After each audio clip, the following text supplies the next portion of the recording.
Salut tout le monde, très urgent. Les chauffeurs des CAI, de la région de CAI, sont en colère, sont en train de manifester contre Assimi Goïta. Les chauffeurs de CAI exigent la réparation de la route de CAI d'ici le 5 avril. À partir du 5 avril, aucun chauffeur ne va rouler de Bamako à CAI. Les chauffeurs vont aller en grève parce que la route est gâtée. Je vous laisse écouter les chauffeurs et après on va traduire. Voici les chauffeurs, ils sont sortis. Hein. Donc je vous laisse écouter. Voilà.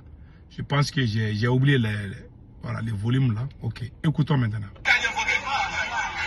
Voilà, écoutons.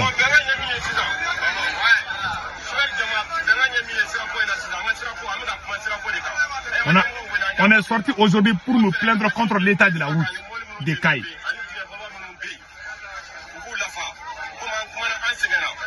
Nous demandons aux autorités maliennes de réparer la route.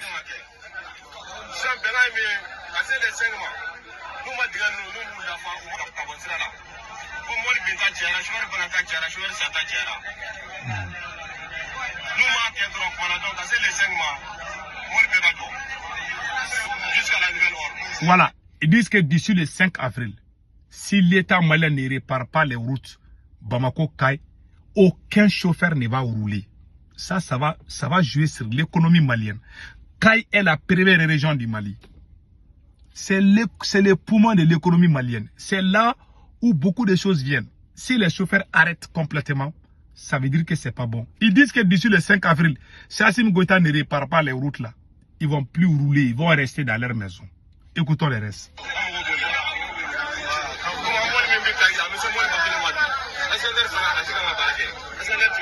Il y a plus de 1000 véhicules garés à Kai.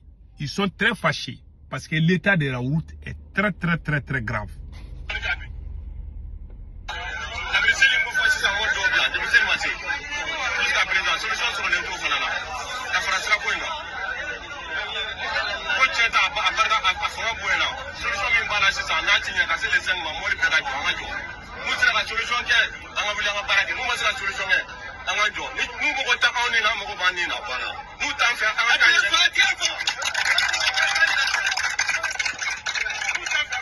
Il dit à tous les chauffeurs, nous les chauffeurs, on doit être unis. Parce que ces gens-là ne nous aiment pas.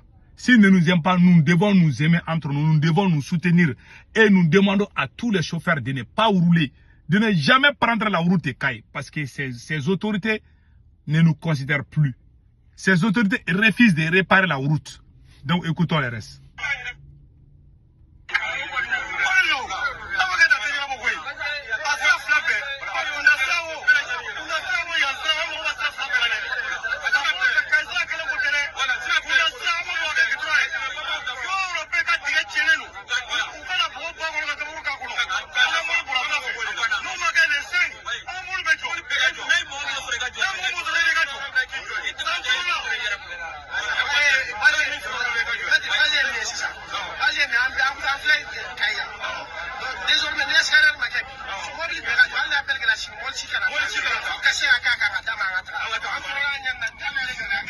Tant que nos revendications ne sont pas satisfaites, nous n'allons plus bouger. Nous sommes fatigués. Nous avons souffert. Nous avons mal au dos parce que l'état de la route est très mauvais. Je vais vous montrer la route Kai. La route de Kai. Voici la route de Kai. Voici l'état de la route. Vous voyez? Avec ces trous-là. Il y a des femmes qui ont fait des fausses couches à cause de ça. Donc, ils ont juré qu'ils ne vont plus rouler. Hein. Pourtant, les autorités maliennes ont donné entre 16 et 18 milliards à la tante de Assimi Goïta. C'est elle qui est ministre des Transports du Mali. C'est la tante de Assimi. Voilà un monsieur qui est venu au pouvoir. Il a mis sa famille partout. Sa tante, son oncle, ses cousins. C'est comme ça qu'il est en train de... Voilà pourquoi les choses sont gâtées. Ouais, les gens sont sortis. C'est celle-là, elle a bouffé 18 milliards. Elle n'a pas été emprisonnée. Elle devait réparer la route là et puis mettre les trains là. Elle a tout bouffé. Les gens sont fatigués. Je vous ai montré la photo de la route là. Madame Dambélé Madina Sissoko, ministre des Transports, c'est la tante de Assimi. Elle a bouffé. Elle a passé tout son temps à mentir. Elle avait même promis aux gens de Bamako qu'ils vont mettre les tramways là. C'est-à-dire que les métros là qu'on trouve en Europe et aux États-Unis là, qui vont mettre la même chose au Mali. Je vous laisse écouter ce qu'elle a dit. La même société, nous envisageons la réalisation de 2 lignes de tramway à l'intérieur du district de Bamako, c'est-à-dire une première ligne qui va quitter de Mourababou jusqu'à Kanadjigila, ensuite une deuxième ligne qui va quitter Salangoroba jusqu'à Kati.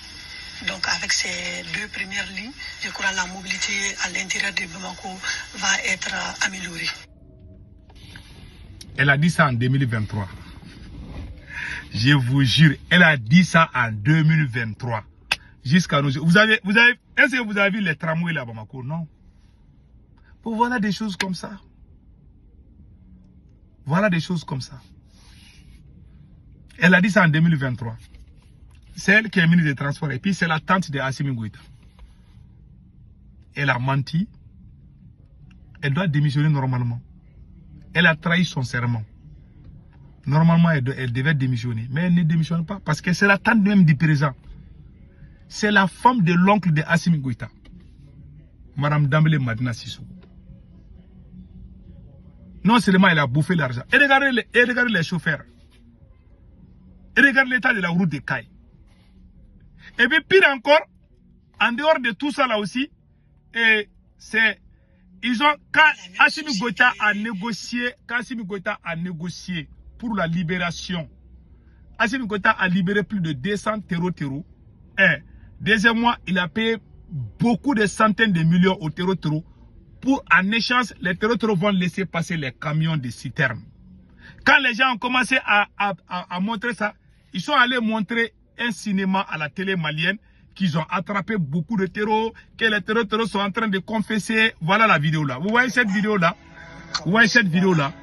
Donc ils sont en train de montrer que ils ont attrapé des terreaux. Donc ils les font parler. Pour nous distraire, pour dire qu'ils ont des terreaux. Si vous avez des terreaux, mais vous avez libéré plus de 200 terreaux en échange de carburant. Maintenant, pour nous distraire, ils vont nous montrer ça à la télé malienne. Ils ont montré ça.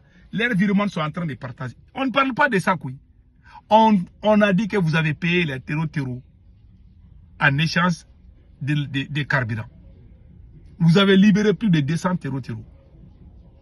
Ça, c'est vrai ou ça, c'est faux. Ils n'ont pas démenti parce qu'ils savent que c'est vrai. Moi, j'ai dit ça avant RFI, avant France 24. J'ai été le premier à dire ça.